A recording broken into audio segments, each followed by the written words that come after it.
I joined Shainin in 1991, and when I joined the company, it consisted of Dorian, Pete, and myself, and John Pollard as a contract employee. And over time, we've obviously grown the company, and we've also grown our presence. And we've become global, not because we necessarily aspired to be a global company, but because we serve customers who have global needs. And one of the important areas where we are now supporting our customers is in India. And Dr. Sujatha Narayan has offered to talk about her experiences in working with our team in India. And so, Sujatha, I will turn it over to you. Thank you. And can you hear me and see me? Yep. Okay. Great. That's a tough act to follow, and I'm not sure I can be as interesting as a trivia quiz, but I will try because I have long and fond memories of Shainin. Good morning, good evening to everybody who's joined the call, the Shainin employees as well as the Shainin groupies. Congratulations to the company, the entire organization for your 75th anniversary. That's fantastic. And thank you for inviting me to talk. It is really a pleasure to be addressing all of you, talking about my personal journey with Shainin, but also Wabtec's recent journey with Shainin. And after hearing from Mike and Stephanie, we're certainly a new kid on the block with Shainin at Wabtec Corporation. Very quick, a couple of minute introduction into Wabtec for those of you who don't know. Wabtec is a 150-year-old company founded by George Westinghouse. I think most of you know the name. In this 150 years, Wabtec has grown with merging with a number of companies. The two largest and most recent ones that are very relevant to the company. One was Faiveley Transport out of France, and the second was GE Transportation, most recently in February 2019. Essentially, Wabtec is a railway company. We build diesel locomotives, have the largest fleet in the world in terms of diesel locomotives, as well as a number of large assemblies that go into passenger coaches and metro coaches, as well as cargo wagons. Now, the company has more than 27,000 employees operating from more than 50 countries. And while we're a railway player, but also we serve with our products and solution to mining and industrial applications as well. Now, a quick blurb about Wabtec in India, because I am the India region leader. I'm a senior vice president with the company and the India region leader. In India, we're about $500 million in revenue. We actually build almost everything that Wabtec builds in India. We build diesel locomotives for the Indian rail network. We also build a lot of the subsystems like brake systems, pantographs, couplers, air conditioners, passenger access doors, etc. And we build all of this in India. We've got more than 3,000 employees. We're very proud of the fact that we host Wabtec's largest engineering center in India with more than 1,500 engineers working on development as well as testing and validation for the entire world. So we're very proud of our engineering prowess at India and our manufacturing capability. We've got more than 5 factories, 3 million square feet of manufacturing, and more than 70% localized in this entire revenue of close to $500 million that we have in India. So that's a quick introduction. With that, I'll move on to my personal journey, and I kind of divide it into 3 parts. I call it the early years, the middle years, and the present. I'll start with the early years, which is really not related to Wabtec, but my own personal journey. This was early 2000s when I worked for a company called Rogers Corporation in the US, first in Connecticut and then in Arizona. And Rogers is a specialty polymer materials company. They had adopted REDX as a problem-solving tool across their operations of the company for a while. Now, when I got there and I learned about the Shainin REDX technology, I was just amazed with the intellectual satisfaction I got from just using it, whether it's the simple concept of a dictionary split, talking to the parts, Y to X thinking, all of it was just so interesting and so structured and so logical that I really latched onto it and spent quite a bit of my time.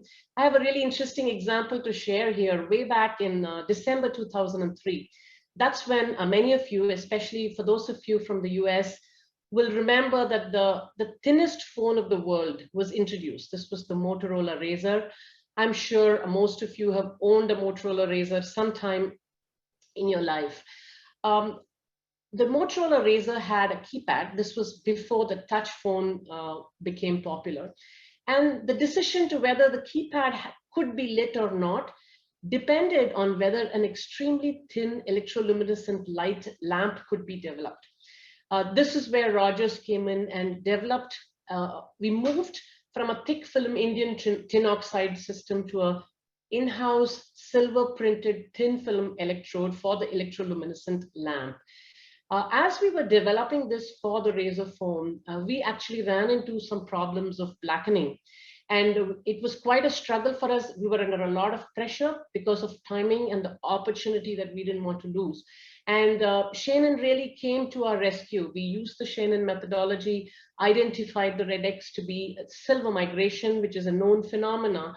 And we went on to find the green Y, solve the problem, and not only delight the customer, but really increase the business by multifold. It was a fabulous example of using of Shainin in a true business environment and having the impact that we did. In 2007, I moved back to India and worked for a company called 3M, which I think most of you know about. 3M is fundamentally a Six Sigma company, and so really adopted most of Six Sigma methodologies for problem solving on an everyday basis. So this was a period of about 9 years where I actually did not use Shainin, and I was working in India at that time, so nobody knew about it. In 2017 is when I joined Favely Transport as the managing director. Favely Transport is part of the Waptec Corporation in terms of their passenger business. And when I joined the company, found that we were grappling with a number of issues in the field, products that are used in the field that were repetitive. These had been looked at multiple times in the past. Various brainstorming sessions had been conducted, solutions had been put in place, and these problems kept coming back. It was one of those meetings. I was terribly frustrated with my team because there was a strong customer escalation. When a light bulb went off, and after 9 years, I remembered Shainin. So one of my colleagues who was taking care of reliability, and he's on this call today, Ganesh, I asked him to find out if Shainin was present in India. And lo and behold, we got lucky. We met Amarnath Chakraborty, who's responsible for India operations for Shainin. And it has been an outstanding partnership since then. Amar, Ganesh, and I have partnered at Favely and Waptec to bring in the Shainin methodology. When we started, and this was way back in 2018, we really took a two-pronged approach. The first prong was really all about learning and unlearning, right? These were engineers who were so used to conference room brainstorming, fishbone diagrams, various tools that works sometimes. But when you get into particularly complex issues where you're talking about the interaction of your product with your customer's product or your customer's application, many of them fell short. And there was a lot of teaching we had to do on the methodology, and we got fantastic support from Amar and his team on that. The second prong was actually to do a lighthouse project, and this has really served us well. We had been grappling with leakage of refrigerant from our air conditioner hoses for a long time, and a lot of different solutions had been tried to solve this. Amar partnered with our team. They did a really nice job of the Shainin project and figured out that it was corrosion. And it didn't stop at just finding the red X. We moved on to the green Y, found the solution, applied the solution for the next project that came up, and we have not had a problem since then. So that was a fantastic experience. And the positivity that came from the success of that, along with a lot of the learning and unlearning that had happened, we actually went into the training mode for the red X journey. We had about 15 of our engineers trained in 2021 and 15 in 2022. And we have done a number of projects as a part of these, and some of them have been really critical projects. And they interestingly span very, very different kinds of projects. We've had projects where we have found that the supplier quality has gone out of whack. We've solved software errors that have come on a random basis. We have really looked at both malfunctions and destructive kind of problems, and it's been a really successful journey. So successful that usually you have best practices going from corporate to a subsidiary. This time around, our evangelization and the obvious success that we were having, today we've got about 30 of our engineers in Europe and US who are going through the REDX journey, the training, as well as a number of projects that they have picked up. So this is, it feels good to be giving back to the company as we've taken so much technology from Europe, from US, etc. So I'd like to finish off by saying, no, I wanted to make the point that we are, while we are new kids on the block, we are actually moving forward in this journey and just beginning to adopt resilient engineering. The intent is to go from problem solving to problem prevention. And I really like the way Shainin pitches it. You know, the traditional technique of an FMEA, looking for every single thing that can go wrong as you design a product. Instead of that, you turn it around and you say, hey, what are the 5 or 10 things that absolutely must go right?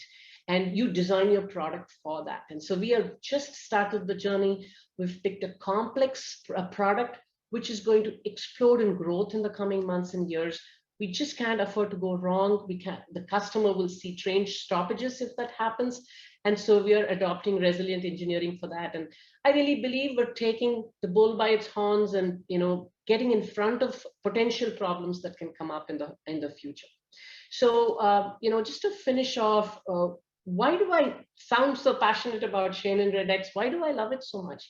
I do think there are so many different ways you can solve problems. And I really think there are a number of other ways that might work as well. I am impressed with Shainin just sheerly from the fact that it's an outside-in thinking.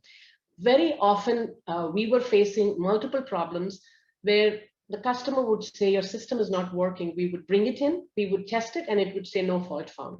We'd go back to the customer, and this really irritated the customer because they had experienced the problems, and we are saying, hey, there's no fault with our system. So when you go from Y to X thinking, when you talk to the parts, you understand the application in which your products are used, you really actually get to a different level in terms of your ability to solve a problem.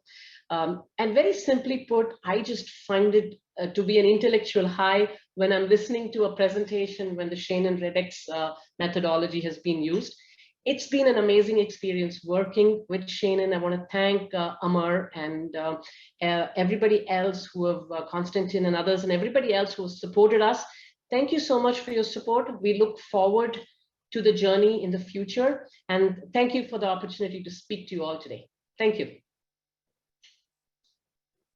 Sujatha, thank you very much. And I often tell people that there's no better feeling than the emotional high you get when you solved a problem that nobody else has been able to get to. So we a number of us can share that that feeling. Thank you.